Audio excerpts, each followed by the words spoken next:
السلام علیکم۔ امید کرتی ہوں کہ آپ سب ٹھیک ہوں گے اور ناول پڑھ رہے ہوں گے، لیکن مجھے آپ لوگوں کے رسپانس سے نہیں لگ رہا کہ کوئی واقعی میں ریڈ کر رہا ہے۔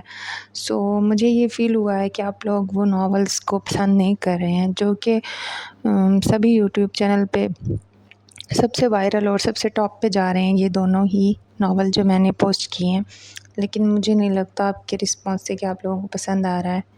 خیر، میں نے اس لیے یہ سوچا ہے کہ مجھے رسپانس کوئی نہیں مل رہا نا، کمنٹس آپ بتاتے ہیں کہ ہاں کہ یہ ناول اچھا ہے یا ہم ریڈ کریں یا اس کی نیکسٹ ایپیسوڈ بھی آنی چاہیے، تو میں نے یہ سوچا ہے کہ آج سے میں ایک نیکسٹ جو پوسٹ کروں گی وہ نیو ناول ہوگا۔ ویسے تو میں اس ناول کو ریڈ نہیں کرنا چاہ رہی تھی، کیونکہ ابھی بھی اور اس سے پہلے بھی بہت سارے چینلز پہ یہ چل رہا ہے، اور مجھے وہ چیزیں پڑھنا پسند نہیں ہیں جو بہت زیادہ لوگوں نے ریڈ کی ہوں، مطلب چینل کے لیے تو بہت زیادہ آلریڈی ہو، جو موجود ہو یوٹیوب پہ ہے، پتہ نہیں، بس ہر کسی کی اپنی پسند ناپسند ہوتی ہے، تو مجھے وہ چیز نہیں پڑھنا پسند جو کافی سارے لوگوں نے پڑھ لیا ہے اور میں اس کی ویڈیو پھر اپنے چینل پہ دوبارہ سے بناؤں۔ لیکن فی الحال میں نے اس پہ بہت ریسرچ کی ہے، تو مجھے یہ پتہ چلا ہے کہ یہ بہت اچھا ناول ہے، انٹرسٹنگ ناول ہے، لو سٹوری ہے، اور باقی کچھ ناول کے لیے بھی بچا دیتی ہوں جب آپ لوگ پڑھیں گے۔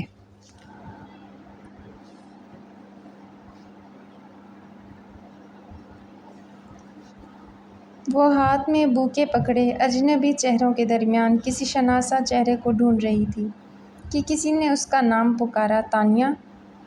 وہ مڑی اور آواز کی سمت دیکھ کر جوش سے ہاتھ ہلایا۔ فائزہ! دونوں ایک دوسرے کی سمت قدم بڑھائے اور قریب آنے پر گلے لگ گئیں۔ بھائی کی انگیجمنٹ مبارک ہو، تانیہ نے الگ ہوتے ہوئے کہا۔ تھینکس، فائزہ نے مسکرا کر مبارکباد قبول کی۔ چلو تمہیں میں اپنی ہونے والی بھابھی سے ملواؤں۔ پھر تانیہ کا ہاتھ پکڑ کر اسٹیج پر چڑھ گئی۔ تانیہ نے فائزہ کے بھائی کو وش کر کے اس کے ساتھ بیٹھی سجی سنوری اور کچھ شرمائی سی لڑکی کو بوکے پیش کیا، اور پھر چند جملوں کے تبادلے کے بعد فائزہ کی ساتھی اسٹیج سے اتر گئی۔ تمہاری ممی نظر نہیں آ رہی؟ ابھی تو یہیں تھیں، فائزہ نے ادھر ادھر نظریں دوڑاتے ہوئے کہا، پھر تانیہ کو لیے آگے بڑھ گئی۔ سنو، تانیہ نے اسے مخاطب کیا، جو چلتے چلتے رک کر مہمانوں سے حال احوال بھی دریافت کرتی جا رہی تھی۔ فائزہ نے اس کی طرف دیکھ کر کہا، وہ نہیں آیا؟ وہ کون؟ کس کی بات کر رہی ہو؟ وہ مسکراہٹ دبا کر حیران بنتے ہوئے بولی، تمہارا کزن۔ تانیہ نے سنجیدگی سے کہا۔ فائزہ مستقل شرارت کے موڈ میں تھی۔ میرے تو سبھی کزن یہاں ہیں۔ فائزہ کی لاپرواہی عروج پر تھی۔ میں شایان کا پوچھ رہی ہوں، بالآخر تانیہ نے چڑ کر کہا۔ اچھا تو یوں کہو نا۔ اس کے بن کر بولنے پر تانیہ نے اسے ہاتھ جوڑ دیا۔ مار کیوں رہی ہو؟ بس آتا ہی ہوگا۔ ویسے بھی اس کی پولیس ٹریننگ ہی ختم ہوئی ہے، ابھی پوسٹنگ کے آرڈرز نہیں ہیں، اور ایسے فارغ بندے کے لیے دعوت اڑانے سے اچھی اور کیا مصروفیت ہو سکتی ہے؟ بات ختم کرتے ہی وہ پیچھے ہٹی کہ کہیں تانیہ شایان کی حمایت میں اسے ایک اور تھپڑ نہ جڑ دے۔ تانیہ نے اسے گھورا مگر پھر نظر انداز کرتے ہوئے پوچھا، ایک بات تو بتاؤ۔ پوچھو۔ صورتحال قابو میں دیکھ کر فائزہ اس کے برابر آ کھڑی ہوئی۔ شایان کس رشتے سے تمہارا کزن لگتا ہے؟ اصل میں میری ممی شایان کی مدر کی کزن ہے۔ اچھا۔ سر ہلاتے ہوئے تانیہ نے سامنے دیکھا تو اس کی نظر سوٹ میں ملبوس شایان کے دراز قامت وجود پر پڑی۔ اس نے فائزہ کو پکڑ کر جھنجھوڑ دیا۔ شایان آ گیا، شکر ہے، نہیں تو تم مجھے مار ڈالتی۔ بکو مت۔ تانیہ نے شایان کو دیکھتے ہوئے اسے ڈانٹا جو سیدھا انہی کی طرف آ رہا تھا۔ کیا ہو رہا ہے؟ وہ پاس آ کر بولا۔ تمہارے آنے کی خوشیوں میں تانیہ میرا گلا دبانے والی ہے، فائزہ بے چارگی سے بولی۔ شایان نے پہلے اس کی شکل دیکھی، پھر تانیہ کی، جس کے دونوں ہاتھ پیچھے سے فائزہ کے شانوں پر تھے۔ تانیہ نے بدک کر اپنے ہاتھ ہٹائے اور زور سے اسے دھکا دے کر بولی، دفع ہو جاؤ۔ ہاں، ہو رہی ہوں۔ ویسے بھی تم جیسے کبابوں کی ہڈی بننے میں اپنا ہی نقصان ہے۔ اور ہاں، جاتے جاتے وہ بولی، یہاں سے ہلنا مت، میں ممی کو لے کر آتی ہوں۔ وہ چلی گئی تو شایان نے مسکراہٹ دبا کر پوچھا، کیا تم واقعی اس کو مار رہی تھی؟ بیکار کی باتیں مت کرو، تانیہ برا منہ بنا کر بولی۔ تمہیں نہیں پتہ اسے ایکٹنگ کرنے کا کتنا شوق ہے۔ تانیہ، کچھ پل کی خاموشی کے بعد شایان نے اسے پکارا تو وہ سر اٹھا کر اسے دیکھنے لگی۔ ایک بات کہوں؟ کہو۔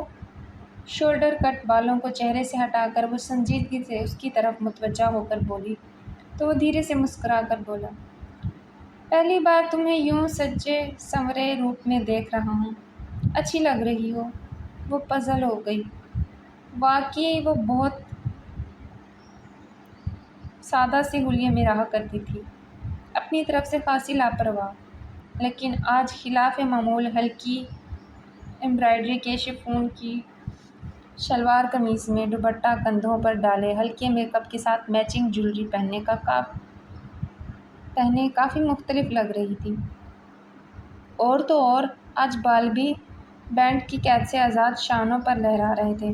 شایان کے اس قدرے ڈائریکٹ جملے پر حالانکہ وہ بس ایک پل کو ہی گڑبڑائی تھی، پھر بھی ہنس ہنس کر تانیہ نے خفگی سے اس کی سمت دیکھا۔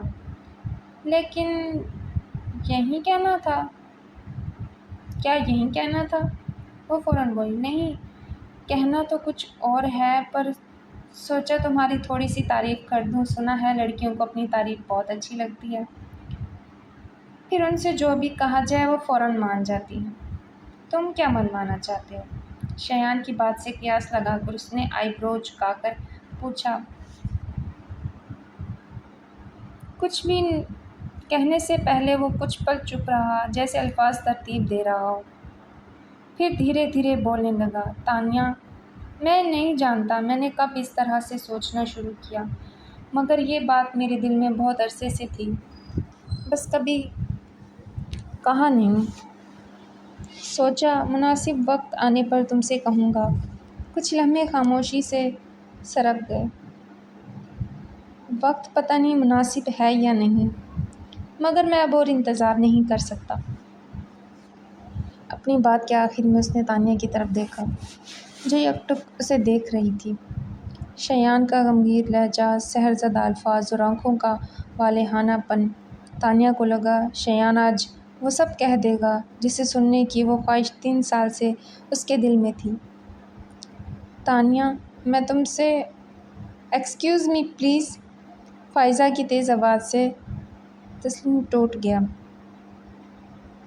اور وہ دونوں چونک کر اس کی طرف مڑے، جو قدری بھاری جسامت والے مگر گریس فل مرد کا ہاتھ پکڑے ان کی طرف آتی دور سے ہی چلائی تھی، ممی تو بزی ہیں، مگر دیکھو میں پاپا کو لے آئی ہوں۔ وہ بولتے ہوئے ان کے پاس آ کر رکی، پھر تعارف کرانے لگی، تانیہ، ان سے ملو، یہ میرے پاپا ہیں۔ تانیہ کی طرف اشارہ کرتے ہوئے کہا، اور پاپا، یہ میری best friend Tania Farooqui, most eligible businessman Noor Alhadi Farooqui کی بیٹی۔ ہم دونوں MBA کلاسز میں ساتھ ساتھ تھے۔ فائزہ کی بات پر وہ بری طرح چونکے۔ تم نور الہادی کی بیٹی ہو؟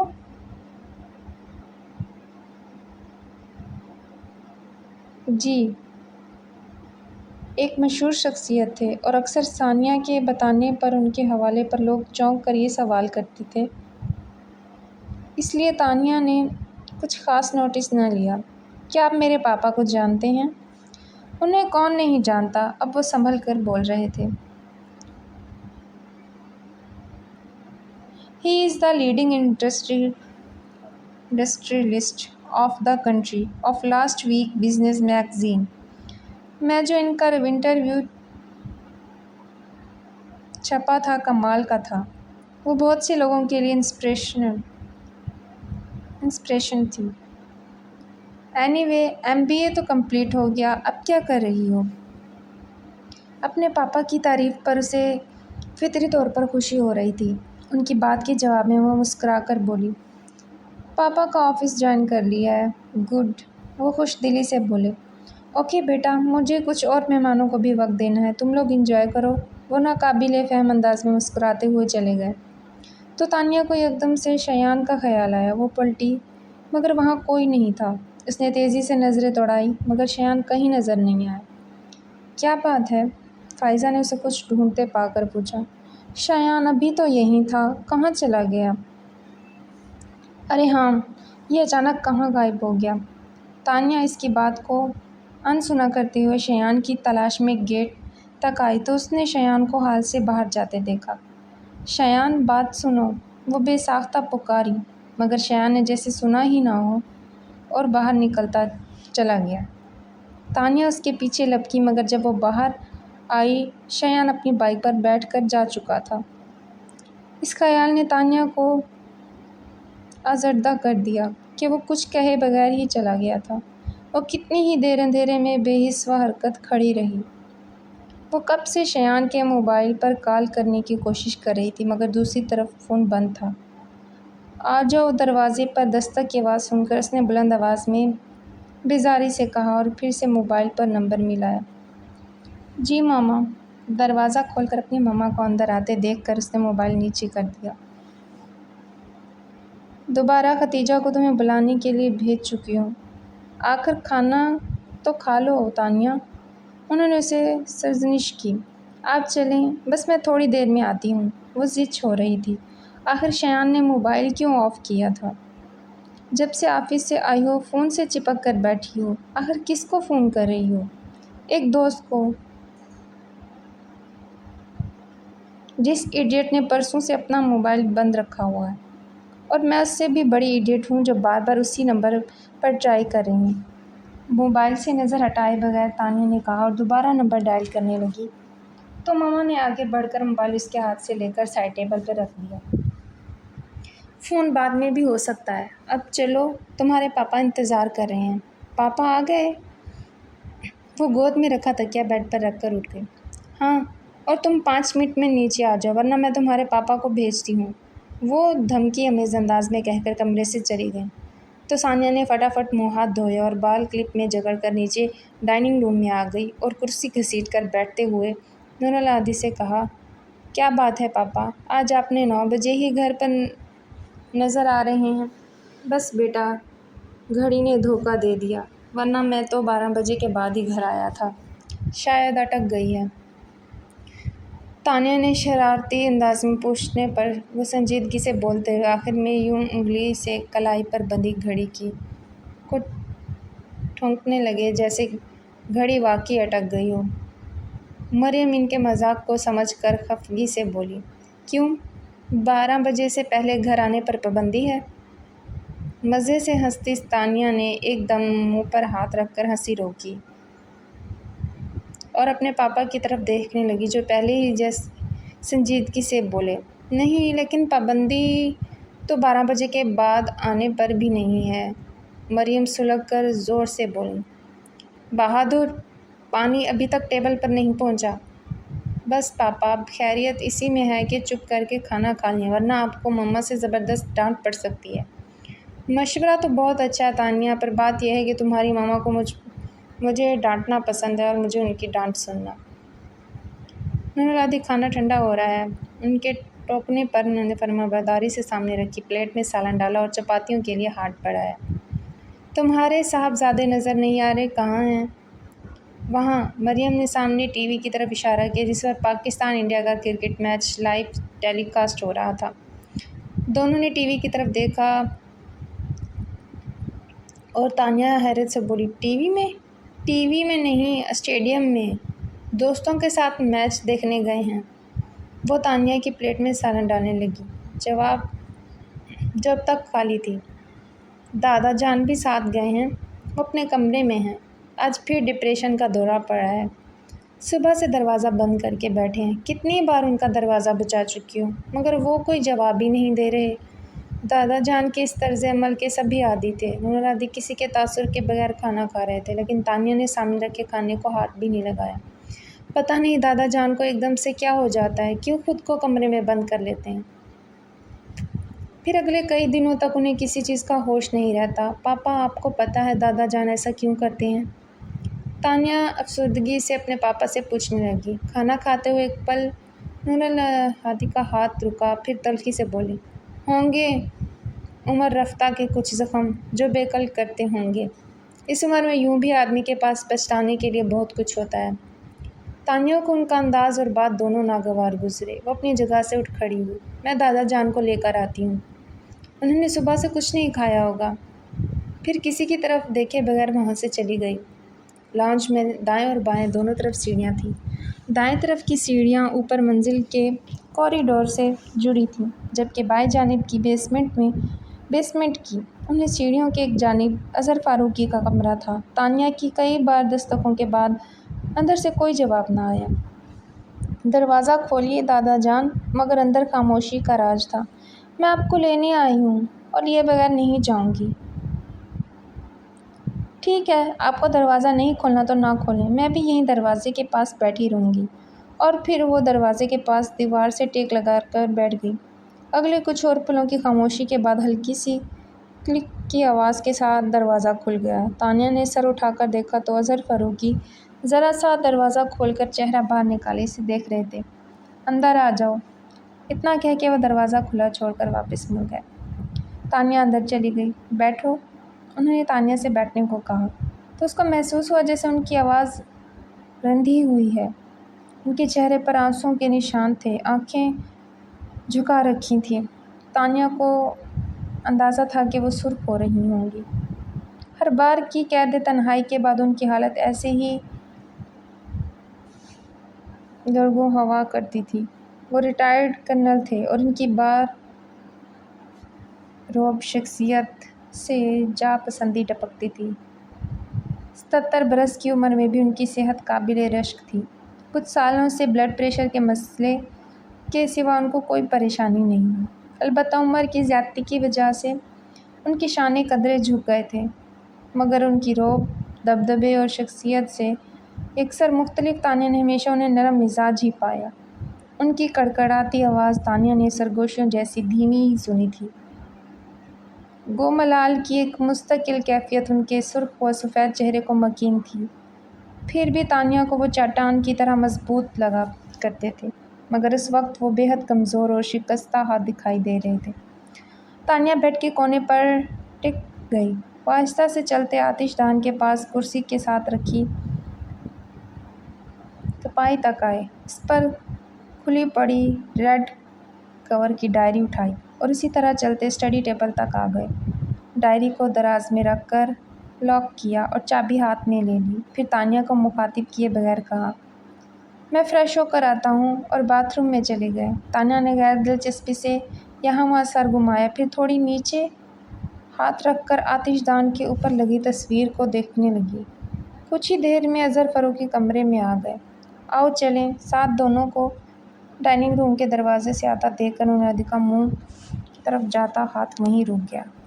انہوں نے نوالا پلیٹ میں رکھا اور عجیب سی نظروں سے اظہر فاروقی کو دیکھنے لگے۔ انہیں کرسی پر بٹھاتے تانیہ نے اپنے بابا کو دیکھا تو ٹھٹک گئی۔ دوسری طرف اس کے پاپا نے اس کی نگاہوں کو محسوس کر کے آنکھیں جھکاتے ہوئے پلیٹ سے نوالا اٹھا کر منہ میں رکھا، مگر اسے نگلنے کے لیے پانی کا سہارا لینا پڑا۔ تانیہ انہیں نظر انداز کر کے خود بھی بیٹھ گئی۔ اظہر فاروقی کی پلیٹ میں کھانا نکالتے ہوئے اٹھلاتے ہوئے مریم سے کہا، دیکھا ماما، میں نے کہا تو دادا جان فوراً آ گئے۔ دادا جان کبھی میری بات نہیں ٹال سکتے، پر جس کی بات ماننی چاہیے تھی اس کی تو انہوں نے کبھی نہیں مانی۔ نور الہادی کے لہجے کی ترشی کو دونوں ماں بیٹی نے محسوس کیا تھا، مگر اس گھر کے علاوہ اعلانیہ قوانین میں ایک قانون یہ بھی تھا کہ ان باپ بیٹے کے معاملے میں کوئی کبھی نہیں بولے گا، سو وہ دونوں خاموش رہیں۔ مگر دادا جان کے ہاتھ میں پکڑا پانی کا گلاس چھلک پڑا۔ تانیہ نے ان کے ہاتھ پر ہاتھ رکھا اور گلاس ان کے ہونٹوں سے لگا دیا۔ پانی پیتے ہوئے اظہر فاروقی کی آنکھیں ڈب-ڈبا گئی تھیں۔ کھانے کے بعد وہ اپنے کمرے میں سونے کے لیے آئی تو موبائل دیکھ کر اسے شایان کا خیال آیا۔ بیڈ پر نیم دراز ہوتے ہی اس نے شایان کو فون کیا، مگر اس کا سیل فون حسب سابق بند تھا۔ بس بہت ہو گیا، اب دوبارہ ٹرائی نہیں کروں گی، اس نے موبائل تکیے پر رکھا اور دھپ سے لیٹ گئی۔ پر صبح سب کچھ بھلائے وہ پھر سے شایان کا نمبر ٹرائی کرتی رہی۔ فائزہ پلیز، میں پریشان ہو گئی ہوں، پہلے تو اس نے فون بند کر رکھا تھا اور اب کال تو جاتی ہے مگر وہ فون نہیں اٹھا رہا۔ ایک تو تانیہ تم نہ ذرا سی بات پر پریشان ہو جاتی ہو۔ یہ ذرا سی بات ہے، وہ بھڑک گئی۔ پچھلے 2 ہفتوں سے میں پاگلوں کی طرح اسے کال ملا رہی ہوں اور وہ جناب فون ہی نہیں اٹھا رہا۔ بھائی ہو سکتا ہے وہ بیزی ہو۔ فائزہ نے اسے ٹھنڈا کرنا چاہا پر وہ اور بھڑک گئی۔ بیٹھے بٹھائے ASP صاحب نے ایسی کیا مصروفیات ایجاد کر لی ہیں جو فون نہیں اٹھا سکتے؟ اوفو، تمہاری سوئی تو ایک ہی جگہ پر اٹک گئی ہے۔ اب فون رکھو، میرا باس سارا کام چھوڑ کر مجھے اپنی الو جیسی آنکھوں سے گھور رہا ہے۔ نوکری سے نکلواؤ گی کیا؟ زیادہ اوور ایکٹنگ کرنے کی ضرورت نہیں ہے، میں بھی آفس میں ہی بیٹھی ہوں۔ وہ تمہارے پاپا کا ہے، جبکہ میرا باس میرے چاچا بننے کو بھی تیار نہیں۔ اچھا ٹھیک ہے، تم مجھے شایان کے گھر کا نمبر دو، پھر میں فون رکھتی ہوں۔ گھر کا نمبر کیوں؟ تانیہ نے بے اختیار دانت پیس کر کہا۔ ویسے جلدی کی رٹ لگا رکھی ہے، مگر کیوں؟ کس لیے؟ پوچھنا ضروری ہے۔ پھر کچھ نارمل لہجے میں کہا، دیکھو موبائل پر تو وہ کال ریسیو کر نہیں رہا، گھر کا فون تو اٹھائے گا۔ ہاں مگر میرے پاس اس کے گھر کا نمبر نہیں ہے۔ وٹ؟ ادھاڑی، شایان تمہارا کزن ہے اور تمہارے پاس اس کے گھر کا نمبر نہیں ہے؟ مگر وہ پرانے والا ہے، نیا مجھے یاد نہیں۔ ممی کی ڈائری میں لکھا ہوگا۔ ٹھیک ہے، گھر پہنچتے ہی مجھے فون کرنا۔ کروں گی، اور اب فون رکھ دو، بائے۔ تانیہ نے فون رکھ دیا۔ تبھی کسی نے اس کے آفس کے دروازے پر دستک دی۔ کم ان، اس نے سر اٹھائے بغیر کہا۔ کوئی دروازہ کھول کر آفس میں آیا اور اپنے پیچھے دروازہ بند کر کے وہ تانیہ سے متوجہ ہونے کا انتظار کرنے لگا۔ تانیہ نے کسی کی آمد کو محسوس کیا، پھر جب کوئی آواز نہیں آئی تو اس نے دروازے کی طرف دیکھا۔ 17-18 سال کا صاف رنگت والا لمبا مگر دبلا لڑکا، گرے رنگ کی پینٹ پر اسی رنگ کی شرٹ پہنے، بازو سینے پر لپیٹے، زیر لب مسکراہٹ کے ساتھ اسے دیکھ رہا تھا۔ تانیہ کو اپنی طرف متوجہ ہوتے دیکھ کر وہ لمبے لمبے ڈگ بھرتا اس کی طرف آ گیا۔ پھر ایک ہاتھ ٹیبل پر رکھ کر جھکتے ہوئے بولا، آپ کو ابھی اور اسی وقت ہمارے ساتھ چلنا ہوگا۔ اس کی بات سن کر تانیہ دلچسپی سے مسکرائی اور ایک ہاتھ تھوڑی کے نیچے رکھ کر وہ ٹیبل پر آگے ہوئی۔ اسی کے انداز سے بولی، اور اگر میں نہ جاؤں تو میں آپ کو زبردستی کندھوں پر اٹھا کر لے جاؤں گا۔ واقعی؟ تانیہ اطمینان سے بولی، آزما لیں۔ ادھر اس کے اطمینان میں بھی کوئی فرق نہ آیا تو ٹھیک ہے۔ تانیہ نے اپنی سیٹ پر پیچھے ہوتے ہوئے مسکراہٹ دبائی۔ اٹھا کر لے جاؤ؟ اب اس کے چہرے سے مسکراہٹ غائب ہو چکی تھی۔ وہ آنکھیں سکیڑے تانیہ کو گھورتا رہا، پھر سر جھٹک کر سیدھا ہوا اور دروازے کی طرف منہ کر کے زور سے بولا، نمبر دو ابھی۔ اس کی آواز کی باز گشت باقی تھی کہ دروازہ کھلا اور اس کی عمر اور اسی جیسے حلیہ والا، قدرے سانولے رنگت کا اس کا ہم شکل کارپیٹ پر لڑھک گیا۔ فرش پر پڑے لڑکے نے اپنے گلز کارپیٹ سے اٹھائے اور گھٹنوں پر سے مٹی جھاڑ کر اٹھ کھڑا ہوا۔ عمیر کے بچے، تمہیں کتنی دفعہ منع کیا ہے، مجھے نمبر دو نہ کہا کرو۔ عمیر آنکھیں پھاڑے کسی بت کی طرح ایک ہی سمت دیکھے جا رہا تھا۔ اب یہ اسٹیچو بنے کیوں کھڑے ہو؟ اس نے ٹوکا۔ پھر خود بھی دیکھا تو فوراً ہی اپنے فرش نشین ہونے کی وجہ سمجھ آئی۔ مارے گئے، ایک دم اس کے منہ سے نکلا۔ عمیر نے پیچھے سے اس کے کندھے پر ہاتھ رکھا۔ بھاگ عزیز۔ وہ دونوں بھاگ کر تانیہ کی چیئر کے پیچھے جا چھپے، جو دونوں ہاتھ منہ پر رکھے ہنسی روکنے کی کوشش میں لوٹ پوٹ ہو رہی تھی۔ باہر نکلو تم دونوں۔ دروازے کے ہینڈل پر ہاتھ رکھ کر کھڑے نور الہادی غصے سے بولے تو وہ دونوں لٹکے ہوئے چہروں کے ساتھ سامنے آ گئے۔ ان دونوں کو پارکنگ میں دیکھ کر ہی میں سمجھ گیا تھا، یہ سیدھے تمہارے پاس ہی آئیں گے۔ عمیر تو اندر تھا، پر تمہیں پتہ ہے کہ عزیز کیا کر رہا تھا؟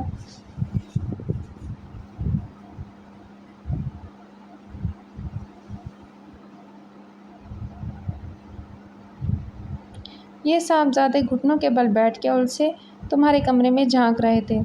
دیکھو ذرا ان دونوں کی حرکتیں۔